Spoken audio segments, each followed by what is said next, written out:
evening, Bearcats. This is 9.1 day 2. I have one and only one example for you tonight. We're going to be solving for the inverse function algebraically.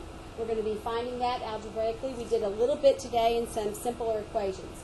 Tomorrow our assignment is relatively short, so you should be able to finish it in class and also get any questions answered from today's assignment if you have any. We'll also get our quizzes back tomorrow and maybe have a chance to go over those.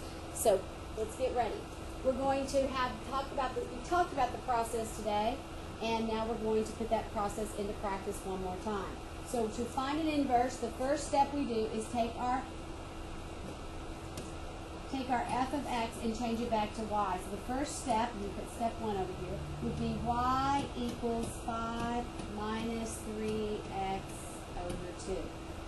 The next step is to do the big switch. Take the x, replace it with y, take the y, and replace it for the x. So we would have x equals 5 minus 3y over 2.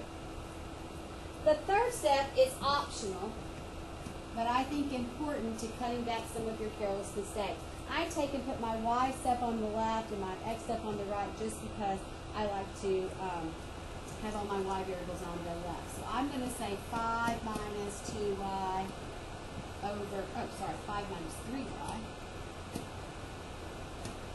5 minus 3y over 2 is equal to x. All right, now we're going to start our algebra. The first thing I'm going to do is multiply by 2 on both sides.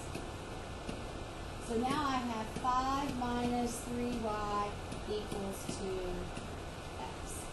All right, I'm going to show you something that's kind of important. You can either take care of the negative now or you can extract it later. It's a lot easier if you can catch it now. You may or may not notice this when you're working a problem though. So tomorrow we'll talk about also how you could extract the negative at the end. But notice in a minute I'm going to end up subtracting 5. Let's go ahead and do that. So if I subtract 5,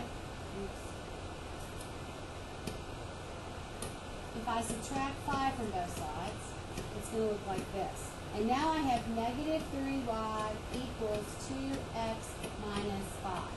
I really don't like when I end up with a negative, when I divide by that negative 3, I'm going to need to extract that out. So what I could do to avoid that is I could go ahead and multiply through the equation by a negative 1, or divide everything by negative 1. If I do that, I get 3y equals negative 2x plus 5. Now I divide by 3, divide by 3.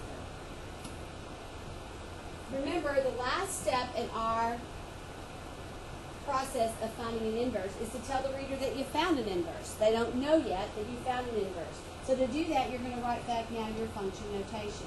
So you're going to write f with that little negative 1, which says f inverse of x, or inverse of f of x, equals negative 2x plus 5 over 3. That's all I got for you tonight. That is the inverse of the original function. Oops. We'll do a lot more of these tomorrow, and hopefully you'll feel comfortable with them. I hope you have a great evening, and go Bearcats!